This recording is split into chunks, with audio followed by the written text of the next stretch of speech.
اس 1 گھنٹے کے اندر ووٹنگ بھی ہو گئی اور میاں منظور بھٹو وزیر اعلیٰ پنجاب منتخب بھی ہو گئے۔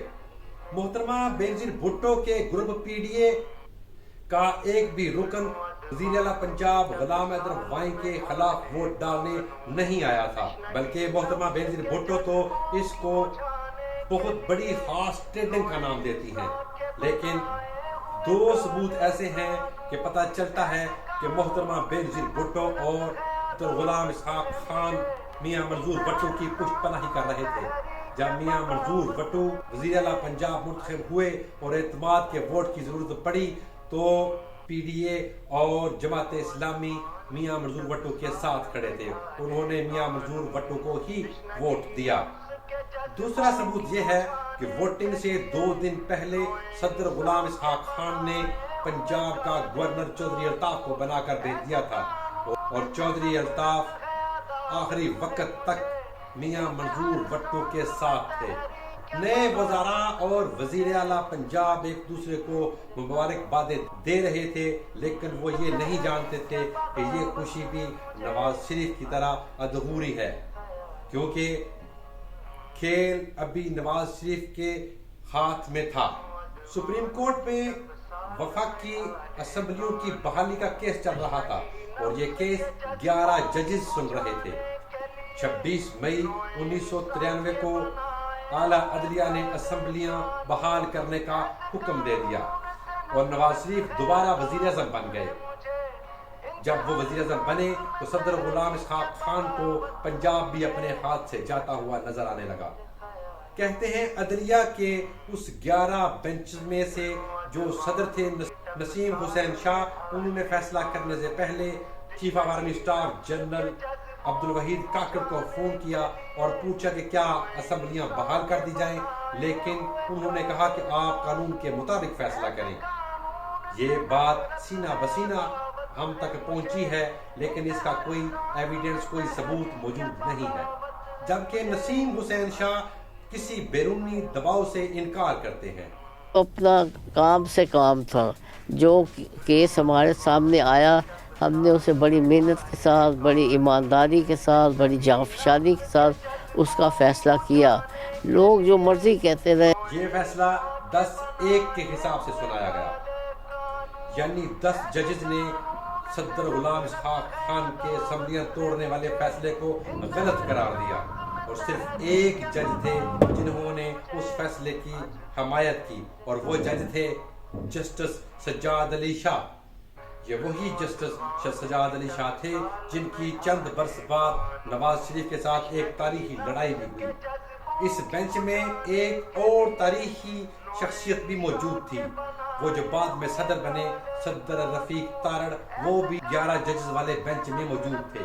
جیسے ہی فیصلہ آیا، صدر غلام اسحاق خان کی گیم الٹ گئی، انہیں پنجاب اپنے ہاتھوں سے جاتا ہوا نظر آنے لگا۔ ادھر نواز شریف نے وزیر اعظم بنتے ہی پنجاب کو واپس لینے کی کوششیں شروع کر دی، لیکن اس بار انہوں نے کمان ایک کمزور ہاتھوں میں، غلام حیدر وائیں کے ہاتھوں میں نہیں دی، بلکہ ایک مضبوط ہاتھوں کے مالک چودھری پرویز رائے کے ہاتھوں میں دی۔ نواز شریف کے کہنے پر اور نواز شریف کی تھپکی پر چودھری پرویز رائے نے پنجاب کے مختلف اراکین سے رابطے کرنے شروع کر دیے، اور وہی اراکین جو مسلم لیگ سے ٹوٹ کر میاں منظور بھٹو کی طرف گئے تھے، اب آہستہ آہستہ واپس آنے لگے تھے۔ دوبارہ تحریک عدم اعتماد آئی اور بھٹو حکومت خطرے میں آ گئی، لیکن میاں منظور بھٹو بھی تنہا نہیں تھے، ان کے ساتھ صدر مملکت غلام اسحاق خان تھے، اپوزیشن لیڈر محترمہ بینظیر بھٹو تھیں اور جماعت اسلامی کا ساتھ تھا۔ جب تحریک عدم اعتماد پیش ہوئی تو انہوں نے گورنر کو اسمبلیاں توڑنے کا لیٹر بھیج دیا، لیکن انہوں نے تاریخی غلطی کی کہ یہ لیٹر انہوں نے لیٹ بھیجا تھا، وہ اس خط کو بھیجنے میں دیر کر چکے تھے، کیونکہ قانونی طور پر جب تحریک عدم اعتماد پیش ہو جائے تو اس کے بعد اسمبلیاں نہیں توڑی جا سکتی، لہذا گورنر پنجاب نے اسمبلیاں توڑ دیں، لیکن یہ فیصلہ اعلیٰ عدلیہ کے پاس چلا گیا اور اعلیٰ عدلیہ نے دوبارہ اسمبلیاں بحال کر دیں، لیکن جیسے ہی اسمبلیاں بحال ہوئیں ٹھیک 4 منٹ بعد دوبارہ اسمبلیاں توڑ دی گئیں، کیونکہ یہ میاں منظور بھٹو کی خواہش تھی اور یہ بدنما بد مذاق کھیل جاری تھا، کبھی عدالت کبھی اسمبلی، کبھی عدالت اور کبھی اسمبلی۔ پاکستان کا سب سے بڑا صوبہ پنجاب ایک مذاق بن چکا تھا۔ ایسے میں وزیر اعظم نواز شریف نے ایک مشترکہ اجلاس بنایا اور پنجاب کی کمان وفاق کے پاس منتقل کر دی۔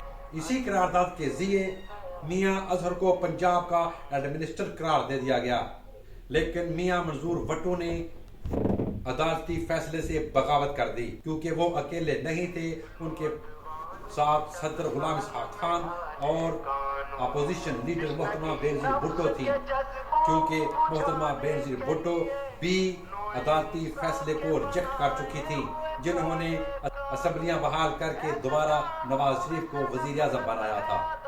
پنجاب میں کسی کو کوئی خبر نہیں تھی کہ کس کی بات ماننی ہے، کس کا حکم ماننا ہے، حکم کو انکار کرنا ہے۔ پھر وہی ہوا جو پاکستان کی تاریخ میں کبھی نہیں ہوا تھا۔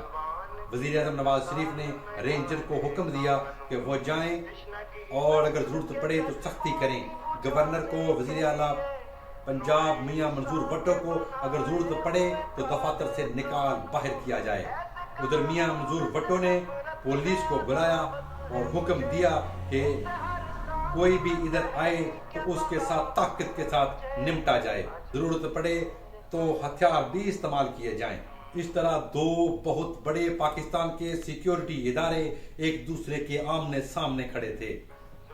پاک فوج کی اعلیٰ کمان بیچ میں آئی اور انہوں نے رینجر کو غیر جانبدار رہنے کا کہہ دیا اور پاکستان ایک بہت بڑی جنگ، بہت بڑی لڑائی سے بچ گیا، بہت بڑے حادثے سے، بہت بڑے نقصان سے بچ گیا۔ اس کے ٹھیک 2 ہفتوں بعد ہی کاکڑ فارمولہ آ گیا۔ کاکڑ فارمولہ کیا تھا، کیسے آیا، اس کو کون لے کے آیا، اور پاکستان کی تاریخ کی سب سے لمبی پریس کانفرنس کون سی تھی، اور وہ کون سے وزیر اعظم بنے جن کے پاس پاکستان کا شناختی کارڈ بھی نہیں تھا، اور ان کے وزیر اعظم بننے کے کون کون سے فوائد اور نقصانات ہوئے۔ یہ سب ہم دکھائیں گے آپ کو قسط نمبر 26 میں۔ میں ہوں تنویر احمد چودھری اور آپ دیکھ رہے ہیں سچ جانو۔